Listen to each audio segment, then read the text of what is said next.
उसने कहा माँ तुम अकेले कैसी हो, भगवान शिव शंकर को कहाँ छोड़ आए हो। चुप हो गई, कुछ नहीं निकला मुंह से और चुपचाप उठी वहां से चल दी। मैंने कहा रामचंद्र जी कुछ और पूछेंगे तो और परेशानी हो जाएगी, इधर चुपचाप उठ करके चल दी। घूमते घामते शाम को अपने घर पहुंच गई। घर में पहुंच करके शिव जी बैठे हुए थे अपने आश्रम में, बागंबर आश्रम में बैठे हुए थे। जाकर के प्रणाम किया। हाँ हाँ हाँ हाँ, प्रणाम मत करो मेरे। सीता कहते क्यों महाराज क्या बात हो गई है, तुम कहाँ से आ रहे हो। मैं ऐसे जंगल घूमने गए थे। कहा हाँ हाँ मैं जानती हूँ तुम कहाँ गई थी, तुम मेरी माँ बनी थी, तुम सीता हो, तुमने मेरी माँ का रूप धारण कर लिया। अब मैं तुमको स्वीकार नहीं, पत्नी के रूप में स्वीकार नहीं कर सकता हूँ। शिव की हटे कि मैंने इसको सीता का रूप दे दिया है, मैंने माता का रूप दे दिया है, अब तो मेरी पत्नी रूप में नहीं रहेगी। सती कह दी हे प्रभु मैंने तो एक मात्र के संसार में राम की परीक्षा दी थी, आपसे मैंने कुछ नहीं कहा राम की परीक्षा की, वह सही राम है या ये द्वयम राम है। क्यों प्रकार में सोच रही है कि राम सही है या नहीं है। परंतु मैं हार गई। वो तो वास्तव मर्यादा पुरुषोत्तम है, भगवान राम है, अनंत निरंत निराकार राम है। राम शब्द 2.5 अक्षर नाम का जोत पे सुंदर, 2.5 अक्षर का नाम है राम। वो 2.5 अक्षर के नाम का स्मरण करने वही मर्यादा पुरुषोत्तम है। इसे 2.5 अक्षर राम का जो पढ़े सो गुरु हुई, जो 2.5 अक्षर राम को पहचान सके वो है राम। 2.5 अक्षर है, राम में 2.5 अक्षर है, मोह में अक्षर है। राम सा 2.5 अक्षर का है।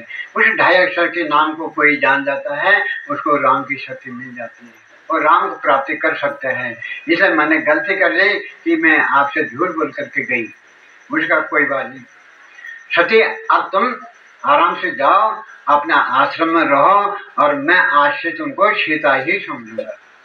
मेरी माता हो जन, आज शक्ति जगत जननी माता सीता बन गई हो, जनक नंदनी सीता है, अब मैं तुमको सती नहीं कर सकता। बहुत सोच में पड़ी, बड़े दुख में पड़ गई। उसमें अब मुझे क्या करना, काट तो बैठा अपने घर में, अब मैं ये गया हिमालय में तपस्या करने के लिए। आ गया वैराग्य भगवान शंकर को और शर्मद की सती का घर छोड़ करके कैलाश पर्वत में पहुंच गए। वहां शिव की भक्ति में लग गई, शिव की भक्ति में लग गई और एक कल्प तक बीतता, एक कल्प तक वहां शिव की भक्ति है। शिव जी राम की भक्ति का है, उनका आराध्य राम है, वहां जप में लगे हुए हैं। एक मनंतर तक, एक कल्प तक सती अकेले घर में बैठी रही, अपने पति का आने का विधान विस्मय करते हुए, कब आ जाएंगे कब आएंगे मेरे पति, वो भगवान शंकर अब आएंगे, सब लौटेंगे सब लौटेंगे, बैठी रही वो घर में तपस्या करती रही। तो पति एवं धर्म पति एवं कर्म पति ही सब कुछ होता है। नारी के लिए पति के अलावा दूसरा कोई नहीं होता है। हम कहते हैं ना नहीं वो भी अच्छा है, देखेंगे वो भी अच्छा है, अरे पतिव्रता नारी के लिए कुछ नहीं है, एक समान पति है, पति ही सब कुछ है उसका। पति एवं धर्म पति एवं कर्म पति एवं तीर्थ, पति ही सब कुछ है। इसे पति का स्मरण करना चाहिए और उसको अन्य देवता देवताओं की तपस्या करने की जरूरत नहीं है, पूजा करने की जरूरत नहीं है और तुमको किसी को भी वो प्रणाम करने की जरूरत नहीं हो, स्नान धाम करने की, पूजा चंदन पूजा करने की जरूरत नहीं। रात में दिन में काम करते हुए पति के साथ रात में झगड़ा हो रहा है और घंटी बजा रही है, किसके लिए घंटी बजा, पति के साथ तो झगड़ा हो गया है, पति को कुछ नहीं सुना, गाली गलौज हो रहे पति से और मंदिर में भगवान की भक्ति कर रहा है। जब पति के अंदर श्रद्धा ही नहीं है, भगवान विष्णु का स्वरूप होता है पति, विष्णु स्वरूप वही होता है। शादी के समय का लक्ष्मी नारायण की पूजा होती है। जिन लोगों की आप मुझे कहते हैं कि शादी होगी उनको मालूम होगा कि शादी के बाद लक्ष्मी नारायण की पूजा होती है। तो लक्ष्मी नारायण हुए हैं भगवान विष्णु और लक्ष्मी का रूप, इसलिए इनकी लक्ष्मी नारायण की पूजा की जाती है। इसलिए कहा मैं तो लक्ष्मी हूँ पर मेरे पति नारायण हैं। लक्ष्मी नारायण तभी उनका नाम है, इसे मैं नारायण की पूजन करूँ, मुझे कोई नहीं। पति अच्छे हों बुरे हों, सत्कर्म हो, दुराचार्य हो, नर हो, नारायण हो, कोई भी हो, जो मेरे पिता ने तुमको दे दिया है, पिता ने जिसके हाथ में ये हाथ फैला दिए हैं, जिसने हमको संकल्प दे दिया है कि जीवे वो शरद शतम, जीवे विष्णु नाम शरण शून्याम शरद प्रभराम शरद शतम मनीना श्याम शरद शतद। पिताजी ने आशीर्वाद दिया कि तुम 100 वर्ष तक जीवन की यात्रा करो, पति का धर्म का पालन करो, तुम हमेशा सौभाग्यवती रहोगी। माता पिता अपने पुत्री को शादी के बाद लक्ष्मण नारायण के हाथ में देकर के शांताकारं भुजगशयनं पद्मनाभं सुरेशं विश्वधारं गगनसदृशं मेघवर्णं शुभांगं लक्ष्मीकान्तं कमलनयनं योगिभिर्ध्यानगम्यं वन्दे विष्णुं सर्वलोकैकनाथं। सर्वलोकैकनाथं, सर्वलोक माने तीनों लोग, अर्थात स्वर्ग मृत्यु पाताल, तीनों लोगों में एकमात्र नाथ हैं जो आदि पुरुष है, अनंत हैं, वो मेरे पति, पति के रूप में मुझे दे दिया है। लक्ष्मी रूप बना करके नारायण के रूप में मुझे गोद में बिठा रखा है, मेरे वामांगी मुझे बना रखा है।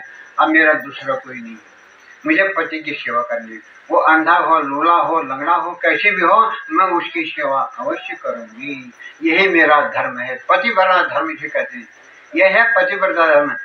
पिता ने दान दिया, हमको दान दिया है कि तुम अपने पति की सेवा करो, पति धर्म का अनुकरण करो, जैसा पति कहता है उस ढंग से रहो। तो मैं ऐसा नहीं पति के साथ झगड़ा करके मंदिर में घंटी बजाने नहीं जाऊंगी, वो घंटी बजा के मुझे नहीं मिलेगा। पति को खुश करके, पति की सेवा करके, पति का धर्म का पालन करके मुझे सतलोक की प्राप्ति है। जब तक पति है तब तक वही सब है, पति ही परमेश्वर है। ये ख्याल करना चाहिए कि वास्तव में पति सब कुछ होता है। पति परायण कहते हैं उसको, पति परायण मनुष्य को होना चाहिए, इसे कहते हैं। पर पति का धर्म का पालन जरूर करना चाहिए। सती बैठी हुई है और एक काल बीत गया है, बैठी भगवान शंकर की तपस्या में कि कभी कभी तो मेरे पति मुझे मिलेंगे। मैंने दूसरा धर्म का पालन किया ही नहीं है, मैंने जन्म भर अपने पति का ही स्मरण किया है, मैंने आदि देव भगवान शिव शंकर का ही ध्यान किया है। परंतु ये परीक्षा मैंने ली, गलती से हुई, नारी धर्म का काम मैंने पालन नहीं किया, मैंने अपना पति धर्म का पालन नहीं किया। पति के होते हुए मैंने परीक्षा ली कि राम कौन है।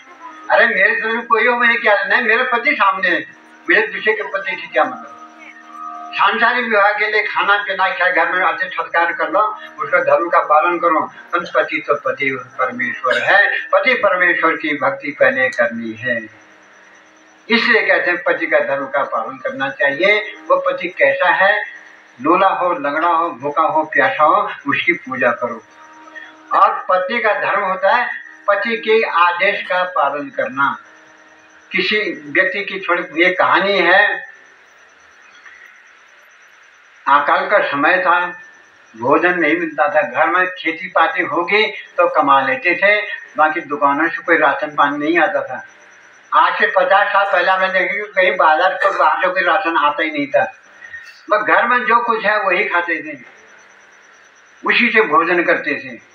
पर वो पत्नी पति की सेवा करती थी, भूखे प्यासा रहेगी, अपने बिना खाए रहेगी, पति को जरूर खिलाएगी।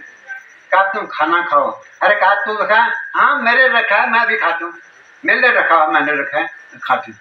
घर में कुछ है ही नहीं, कई दिन भूखे भूखे रह गए हैं। एक दिन 2 अतिथि लोग आ गए हों, अतिथि लोग आ गए, उसके दोस्त होंगे, मित्र होंगे, मित्र लोग आ गए, घर में बैठ गए। अब उन्होंने कहा महाराज क्या करें, अरे कुछ नहीं है, मैं पानी पिला दो और हम जाते हैं। कहा महाराज भोजन करके जाइए आप।